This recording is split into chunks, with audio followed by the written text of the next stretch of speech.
पिंपरखेडे सरपंचपदी मीरा नानाजी पाटील यांची बिनविरोध निवड। धुळे तालुक्यातील पिंपरखेडे येथील सरपंच पदाचा कार्यकाळ संपल्याने या ठिकाणी सरपंच पदाची निवडणूक प्रक्रिया घेण्यात आली। आज दिनांक 22 जानेवारी 2025 रोजी सकाळी 11 ते 2 दरम्यान प्रक्रिया पार पडली।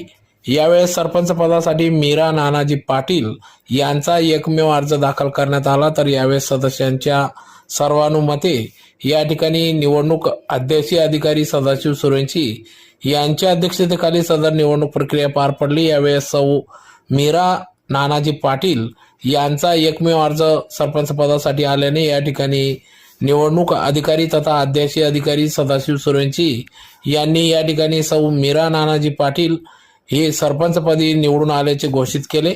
या प्रसंगी या ठिकाणी ग्रामपंचायत सदस्य राजेंद्र बोरसे, सिंधुबाई गायकवाड, मूलचंद आहिरे, अक्काबाई बोरसे, भानुबाई भील, वसंत केदार आदी सर्व ग्रामपंचायत सदस्य, आजी माजी पदाधिकारी तसेच ठेकेदार कुणाल नेरकर यांच्या उपस्थितीत सदर हा कार्यक्रम पार पडला। यावेळेस नवनिर्वाचित सरपंच सौ मीरा नानाजी पाटील यांचा सत्कार ठेकेदार कुणाल नेरकर यांच्या वतीने करण्यात आला।